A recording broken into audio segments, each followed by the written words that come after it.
prayers. Obi said this in Uyo, the Akwa Ibom state capital, when he visited the former prelate of the Methodist Church of Nigeria and the former president of the Christian Association of Nigeria, CAN, His Eminence Dr. Sunday Ibang, at his residence. The Labour Party candidate said his regular attendance of church events is not a political strategy. Obi's comment comes on the heels of criticisms from the opposition parties, which accused him of attending religious gatherings because of political gains. According to him, Nigeria not only needs an agile, healthy, and visionary leader, the country also needs prayers. He urged religious leaders to speak the truth to power as the church is not left out of the country's challenges, citing the kidnapping of priests in the north central and northwest regions. The cleric decried Nigeria's current situation, saying the country is battling with endemic poverty and insecurity. Dr. Mbang believes that Nigeria must be set on the new path by an agile and healthy leader who will work for the people and not members of a cabal or his political party. He urged Obi to ensure he keeps his promises if he is elected, otherwise history will be unkind to him, saying millions of Nigerians see him as the last hope to rescue the country. The Ogun State Governor, Dapo Abiodun, has called on the church to ensure that clerics preach God-inspired sermons, which according to him was important for spiritual upliftment of the people and the nation. Abiodun, who described a man of God as a good shepherd and a sincere preacher, noted that such a person should also be a forthright and selfless personality. He also urged the church to radiate the spirit of thanksgiving around it and the country as a whole. Abiodun, who made this call during the annual family Thanksgiving of the Communion Faith Assembly International, said people should count their blessings as the year is coming to an end, urging them not to look at the little things God did for them, but ensure that they have an attitude of gratitude. The governor, however, urged the people to ensure they are not disenfranchised during the forthcoming general elections, noting that they should endeavor to get their permanent voters card.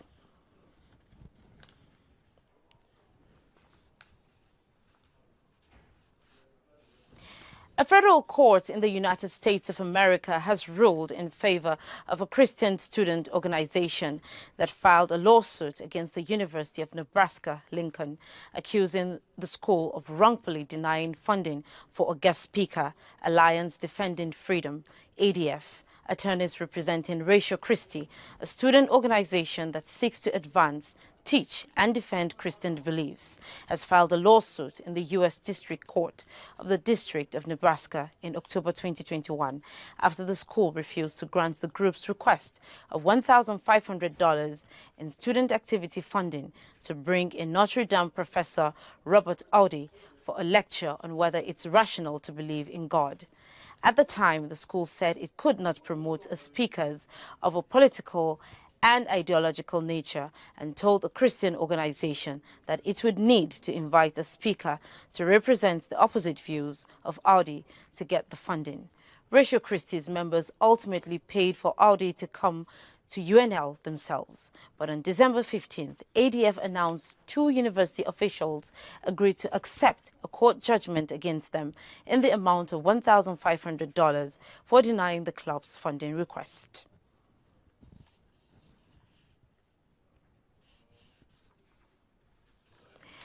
A Southern Baptist Convention entity that focuses on the interests of historically African American congregations in Maryland and Delaware has plans to launch a leadership institute in January, with the George Liley classes slated to begin in September.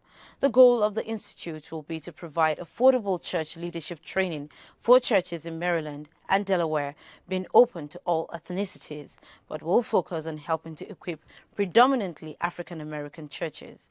Pastor Bernard Fuller, member of the Institute's planning committee, told news reporters that the Institute is an example of championing black representation in SPC.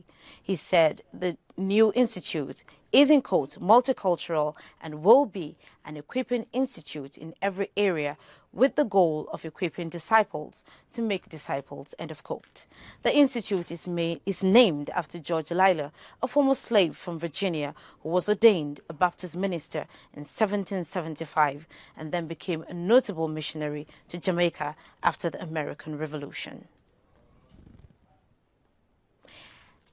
And that's all we can take for now. Please join us at 3 p.m. West African time for news on the hour. I am Lavinia Tadegrono. Thank you for